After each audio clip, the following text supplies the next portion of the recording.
Hi friends, welcome to my channel. నా పేరు విజయ్, మీరు చూస్తున్నారు తెలుగు టాప్ టెక్. ఈ వీడియోలో మనం M3 MacBook Air గురించి అయితే మాట్లాడదాము. ఈ ల్యాప్టాప్ ని నేను ఆల్మోస్ట్ 1 మంత్ నుంచి యూజ్ చేస్తున్నాను. నా రెగ్యులర్ వర్క్ కోసం, గేమింగ్ కోసం, video editing, photo editing, thumbnail designing. So ఈ ల్యాప్టాప్ గురించి నేను ఈ వీడియోలో కంప్లీట్ ఇన్ఫర్మేషన్ అయితే ఇస్తాను. మీరు ఒకవేళ ఈ ల్యాప్టాప్ స్పెసిఫికేషన్స్ కానీ, లేకపోతే అన్బాక్సింగ్ వీడియో కానీ, లేదా ఈ ల్యాప్టాప్ ప్రైస్ గురించి, అంటే డిఫరెంట్ కంట్రీస్ లో మనకి ఎంత పడుతుంది అన్న ప్రైస్ డీటెయిల్స్ తెలుసుకోవాలంటే కనుక నేను ఆ వీడియో వచ్చి పైన కార్డ్స్ లో కానీ లేదా కింద డిస్క్రిప్షన్ లో కానీ వదిలేస్తాను. ఒకవేళ మీకు ప్రైస్ డీటెయిల్స్ కావాలనుకుంటే ఈ వీడియో చూసినా సరిపోతుంది. ఇది M3 MacBook Pro 15" model, 512GB model. నేను US లో తీసుకున్నప్పుడు దీని ప్రైస్ వచ్చేటప్పటికి మనకి $1,622.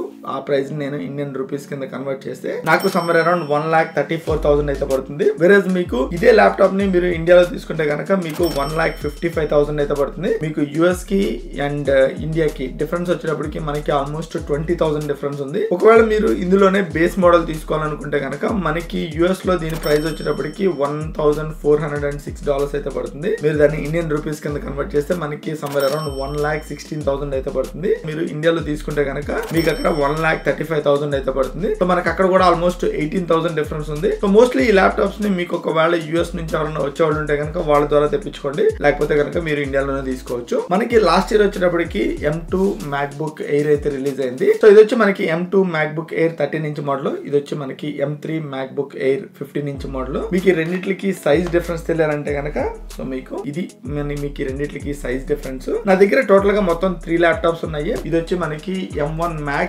MacBook Pro 16" మోడల్, అండ్ నేను ఇందాక మీకు చూపించాను కదా M3 MacBook Air 15" మోడల్. ఇంకొకటి వచ్చి M2 MacBook Air 13" మోడల్. ఈ మూడిట్లకి మనకి ఫిజికల్ గా డిఫరెన్స్ అయితే ఏం ఉండదు. ఒకటి మనకి స్క్రీన్ సైజు, ఇంకా మనకి పోర్ట్స్ కానీ కలర్ విషయాన్ని కానీ ఇవి రెండిట్లోనే 15" మోడల్ కానీ 13" మోడల్ కానీ మీకు సిమిలర్ పోర్ట్స్ అండ్ కలర్స్ అయితే ఉంటాయి. 15" మోడల్ మనకు కొంచెం వెయిట్ అయితే ఉంటుంది. తర్వాత మనకి వెబ్ క్యామ్ అండ్ మైక్రోఫోన్ విషయానికి వస్తే కనుక మైక్రోఫోన్ వచ్చేటప్పటికి బాగుంది. యాక్చువల్లీ మీరు ఏదైనా వీడియో రికార్డ్ చేసినా, లేకపోతే మీరు దీంతో వాయిస్ ఓవర్ ఇస్తున్నా, లేకపోతే మీరు దీంతో మీటింగ్ అటెండ్ అవుతున్నా, మనకి మైక్రోఫోన్ క్వాలిటీ వచ్చేటప్పటికి చాలా బాగుంది. మీరు ఒకవేళ ఈ ఛానల్ కి ఫస్ట్ టైం వస్తే కనుక కింద ఉన్న రెడ్ సబ్స్క్రైబ్ బటన్ ని, అట్లాగే నోటిఫికేషన్స్ కోసం దాని పక్కనే ఉన్న బెల్ ఐకాన్ ని, ఈ రెండింటిని క్లిక్ చేయండి. అండ్ వేరే మీరు వెబ్ క్యామ్ విషయానికి వచ్చినా సరే 1080p face time HD camera అయితే ఉంది. సో దాంతో మీరు ఫేస్ టైమ్ చేసినప్పుడు మనకి వీడియో క్వాలిటీ కూడా మనకి చాలా బాగుంది. కంపేర్ టు మీరు ఫోన్ తో కంపేర్ చేస్తే కనుక ఆబ్వియస్ గా మన ఫోన్ వీడియో క్వాలిటీ వచ్చి చాలా బాగుంటుంది. బట్ ఇంకొకటి ఏంటంటే ఒకవేళ మీ దగ్గర ఐఫోన్ ఉండి మీ దగ్గర MacBook Pro ఉంటే కనుక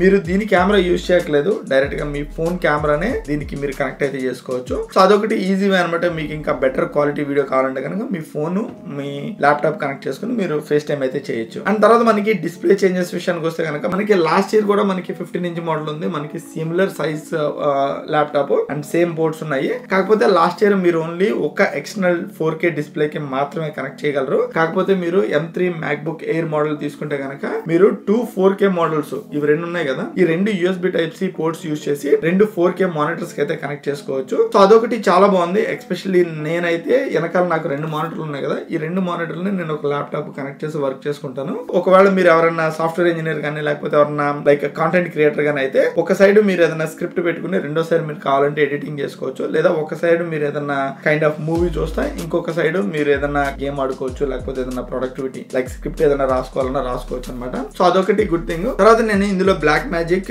స్పీడ్ డిస్క్ టెస్ట్ అయితే చేసి చూసాను. సో దీనిలో రైట్ స్పీడ్ వచ్చేటప్పటికి మనకి 3,342 MB/s అయితే ఉంది. ఆర్ వేరేస్ మనకి రీడ్ స్పీడ్ వచ్చేటప్పటికి 2,904 MB/s అయితే వస్తుంది. నేను ఇందులో 512 మోడల్ తీసుకున్నా కాబట్టి మీకు ఈ read and right speed test అయితే వచ్చినాయి. ఒకవేళ మీరు బేస్ మోడల్ తీసుకుంటే 256GB తీసుకుంటే కనుక అందులో మనకి ఒక్క NAND చిప్ ఉంటుంది. సో దాని వల్ల మనకి స్కోర్స్ అయితే తగ్గే ఛాన్స్ ఉంటుంది. మీలో ఎవరైతే కాంటెంట్ క్రియేటర్స్ ఉంటారో వాళ్ళు మినిమం 512GB తీసుకోవడానికి అయితే ట్రై చేయండి. వేరే మీరు ఒకవేళ స్టూడెంట్ కానీ, లేకపోతే రెగ్యులర్ వీడియోలు చూడడానికి, లేకపోతే రెగ్యులర్ యూజెస్ కి అయితే కనుక మీరు 256GB అయితే తీసుకోవచ్చు. మీకు even though disk read speed test మీరు కొంచెం తగ్గినా సరే మీకు ప్రైస్ తగ్గుతుంది. బట్ జనరల్ గా మీ యూజెస్ కి అయితే అది మోర్ దెన్ ఎనఫ్ జనరల్ గా. బట్ కాంటెంట్ క్రియేటర్స్ ఎవరైతే ఉంటారో, లేకపోతే గేమ్స్ ఎవరైతే ఆడతారో వాళ్ళు మినిమం 512GB అయితే తీసుకోండి. తర్వాత మనకి గీక్ బెంచ్ స్పీడ్ టెస్ట్ విషయానికి వస్తే కనుక M3 MacBook Air 15" మోడల్ లో CPU సింగిల్ కోర్ వచ్చేటప్పటికి మనకి 3078 అయితే వచ్చింది. వేరేజ్ మనకి CPU మల్టీ కోర్ వచ్చేటప్పటికి 11,443 అయితే ఉంది. వేరేజ్ మీరు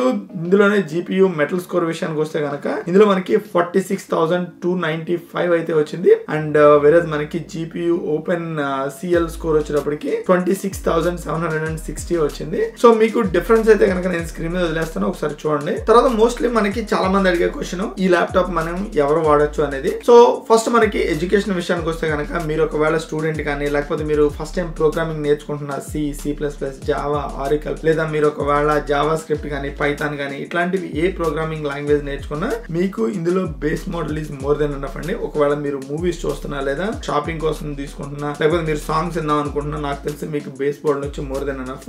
బేస్ మోడల్ వచ్చి మనకి 256 GB తో ఉంటుంది. అయితే మనకి అందులో ఒకటే NAND చిప్ ఉంటుంది. కానీ మనకి దాని వల్ల ఒకటే NAND చిప్ ఉండడం వల్ల మనకి రీడ్ అండ్ రైట్ స్పీడ్స్ మనకి కొంచెం స్లో ఉంటుంది అనమాట. బట్ మీరు యూజ్ చేసేదానికి మీకు ఎటువంటి ఇబ్బంది ఉండదు. అండ్ మోరోవర్ ఏంటంటే మనకి మొత్తం విండోస్ లో యూజ్ చేసే అన్ని టూల్స్, ఇందులో కొన్ని టూల్స్ అయితే ఇందులో మీరు యూజ్ చేయలేరు. But most of the softwares కి మనకి మ్యాక్ కంపాటబుల్ టూల్స్ అయితే ఉన్నాయి. సో ఇప్పుడు మనకి అవి ఆల్మోస్ట్ మనకి M1 చిప్స్ ని కూడా సపోర్ట్ చేస్తున్నాయి కాబట్టి మీకు ప్రస్తుతానికి ఇష్యూస్ అయితే ఏముండవు. ఇంకా తర్వాత ఇందులో మనకి గేమింగ్ విషయానికి వస్తే కనుక గేమింగ్ వచ్చేటప్పటికి ఇందులో చాలా ఇంప్రూవ్ చేశారని చెప్పాలి. నాకు తెలిసి ఓవర్ ద పీరియడ్ చూస్తే కనుక మ్యాక్బుక్ లో మనకి గేమ్స్ ఎక్కువ ఉండే కాదు, మనకి వీళ్ళు రీసెంట్ గా యాపిల్ ఆర్కేడ్ అని ఒకటి తీసుకొచ్చారు. అందులో మనకి రెగ్యులర్ గేమ్స్ అయితే ఇప్పుడే ఎన్హాన్స్ చేస్తున్నారు అనమాట. మీకు ఒకవేళ గేమింగ్ కోసం తీసుకోవాలనుకుంటే కనుక ఐ రికమెండ్ మీరు విండోస్ ల్యాప్టాప్ అయితే తీసుకోండి, కొంచెం మంచి కాన్ఫిగరేషన్ లో. లేదు నాకు మ్యాక్ కావాలి అంటే content creation at the same time games రెండు ఆడుకోవాలనుకుంటే కనుక ఇందులో మీరు ప్యారలల్స్ యూజ్ చేసి మీరు అందులో విండోస్ వేసుకుని అందులో గేమ్స్ ఆడుకోవచ్చు. మీకు పర్ఫార్మెన్స్ లో వచ్చేటప్పటికి ఎటువంటి ఇంపాక్ట్ ఉండదు. ఇందులో మనకి గ్రాఫిక్స్ కానీ పర్ఫార్మెన్స్ కానీ మనకి చాలా బాగుంటుంది. సో మీరు ఒకవేళ గేమర్ అయితే కనుక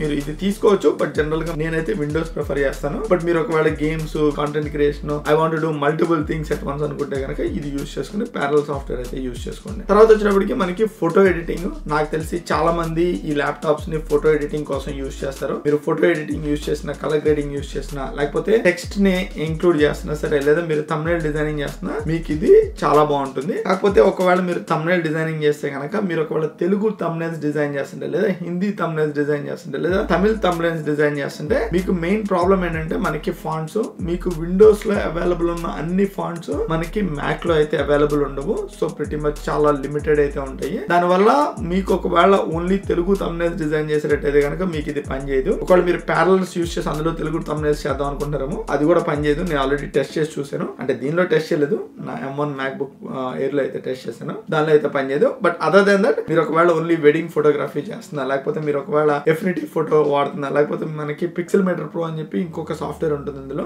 ఆ సాఫ్ట్వేర్ యూజ్ చేస్తున్నా సరే మనకి ప్రిటీ మచ్ ఇది వచ్చి చాలా బాగా పనిచేస్తుంది. మీకు ఎక్కడ హిక్అప్స్ ఉండవు, మనకి యాప్స్ లో ఎక్కడ క్రాష్ అవడం అనేది అయితే ఉండదు. సో అదైతే పక్క. అండ్ తర్వాత మనకి ఇంకా ఫైనల్ గా వీడియో ఎడిటింగ్ విషయానికి వద్దాము. సో వీడియో ఎడిటింగ్ లో ఇది వచ్చేటప్పటికి చాలా బాగుంటుంది. ఎస్పెషల్లీ మీరు ఒకవేళ యాపిల్ వాళ్ళ ఫైనల్ కట్ ప్రో యూజ్ చేస్తే కనుక, లేదా మీరు ఫ్రీ iMovies యూజ్ చేస్తున్నా మీకు ఇది చాలా బాగుంటుంది. నేను M1 MacBook Pro లోనే నేను టెస్ట్ చేసినప్పుడు ఆల్మోస్ట్ 4 to 6 4K క్లిప్స్ ఒకేసారి ఒకదానిపైన ఒకటి స్టాక్ చేసి నేను వీడియో ఎడిటింగ్ చేసినప్పుడు నాకు ఎటువంటి ఇష్యూస్ లేవు. వేరేజ్ మీరు దానికి దీనికి పర్ఫార్మెన్స్ చూస్తే కనుక ఆల్మోస్ట్ 40% పీక్ పర్ఫార్మెన్స్ అయితే ఈ M3 MacBook Air లో అయితే ఉన్నాయి. సో మోస్ట్లీ మీకు వీడియో ఎడిటింగ్ లో ఎటువంటి ఇబ్బంది ఉండదు. సో నేను పర్సనల్ గా వీడియో ఎడిటింగ్ అయితే టెస్ట్ చేయలేదు, ఎందుకంటే నేను దీనిలో వీడియో ఎడిటింగ్ అయితే ఎప్పుడు చేయలేదు. ఆల్రెడీ నేను M1 లో యూజ్ చేస్తున్నాను, నాకేం ఇబ్బంది లేదు. జనరల్ గా ఏంటంటే మనకి 8K వీడియో ఎడిటింగ్ కూడా మనకి M1 MacBook Pro లో వచ్చేటప్పటికి బాగా పనిచేస్తుంది. సో ఇందులో కూడా మీకు బాగా పనిచేస్తుంది. ఒకవేళ మీరు ఫైనల్ కట్ ప్రో వాడకుండా నేను DaVinci Resolve గానీ లేదా ప్రీమియర్ ప్రో గానీ యూజ్ చేస్తున్నా అంటే కనుక అవి రెండు కూడా మనకి ఇందులో బాగుంటాయి. ఇనిషియల్ గా మనకి M1 లాంచ్ అయినప్పుడు మనకి DaVinci Resolve లో గానీ లేదా ఫైనల్ కట్ ప్రో లో గానీ మనకి కొన్ని ఇష్యూస్ అయితే ఉండేవి. But over the period of time almost మనకి 3 years టైమ్ లో వాళ్ళు చాలా వరకు ఈ ఇష్యూస్ అయితే రిజాల్వ్ చేశారు. నాకు తెలిసి ఇప్పుడు ప్రిటీ మచ్ ఇష్యూస్ అయితే నేను ఎక్కడ నోటీస్ చేయలేదు, ఎవరో రిపోర్ట్ చేయడం కూడా నేను చూడలేదు. ఇంకా ఫైనల్ గా మనకి ఇందులో ఈ MacBook Air లో ఉన్న ఇష్యూస్ ఏంటనే చూద్దాము. ఒకవేళ మీరు సాఫ్ట్వేర్స్ కనుక క్రాక్డ్ వర్షన్స్ వాడితే కనుక డెఫినెట్ గా మీకు ఇదైతే పనిచేయదు. సో మీరు అట్లాంటి వర్షన్స్ వాడేటప్పుడు అయితే కనుక నాకు తెలిసి మీకు ఈ ల్యాప్టాప్ అయితే అంటే మ్యాక్ అయితే పనిచేయదు. ఎనీ మ్యాక్, ఇదనే కాదు ఎనీ మ్యాక్ పనిచేయదు. మీరు విండోస్ తీసుకోవడం బెటర్. ఒకవేళ లేదు నేను జెన్యూన్ సాఫ్ట్వేర్స్ యూజ్ చేస్తాను అనుకున్నప్పుడే కనుక, నాకు ఎండ్ టు ఎండ్ చాలా మంచి ఎక్స్పీరియన్స్ కావాలి అనుకున్నప్పుడు మాత్రం డెఫినెట్ గా మీరు M1 నుంచి M3 MacBook Air ఏదైనా తీసుకోవచ్చు. అండ్ మోరోవర్ మీరు ఒకవేళ బడ్జెట్ లో ఉంటే కనుక, నేను M3 చాలా ఎక్స్పెన్సివ్ ఉంది అనుకుంటే కనుక మనకి M1 and M2 especially M1 MacBook Pro లు గానీ M1 MacBook Air లు గానీ చాలా డిస్కౌంటెడ్ ప్రైస్ కి అయితే వస్తున్నాయి. సో అవి మీరైతే తీసుకోవచ్చు. అండ్ వేరేజ్ మీరు ఒకవేళ ఆల్రెడీ మీ దగ్గర M1 గానీ M2 గానీ MacBooks ఉంటే కనుక మీరు M3 కి అప్గ్రేడ్ అవ్వాల్సిన అవసరం అయితే లేదు. వేరేజ్ మీరు ఒకవేళ ఇంటెల్ MacBooks యూజ్ చేస్తుంటే కనుక ఆల్మోస్ట్ ఒక 4 years బ్యాక్ మ్యాక్బుక్ యూస్ చేస్తుంటే కనుక డెఫినెట్ గా మీరు M3 కానీ M2 కానీ మైగ్రేట్ అవ్వండి. సో M1 కి మాత్రం వద్దు, ఎందుకంటే మనకి M1 వచ్చేటప్పటికి ఓల్డ్ డిజైన్ తో వస్తుంది. సో బట్ న్యూ డిజైన్ వచ్చేటప్పటికి చాలా బాగుంది. సో మీరు M1 వద్దు, M2 కానీ M3 కానీ తీసుకోండి. సో ఇదండి కంప్లీట్ గా మనకి M3 MacBook air complete review వచ్చేటప్పటికి. మీకు ఈ వీడియో నచ్చితే కనుక కింద ఉన్న లైక్ బటన్ ని క్లిక్ చేసి ఈ వీడియోని మీ ఫ్రెండ్స్ అండ్ ఫ్యామిలీ మెంబర్స్ తోటి తప్పకుండా షేర్ చేసుకోండి. Thank you all so much. See you in another video. Bye.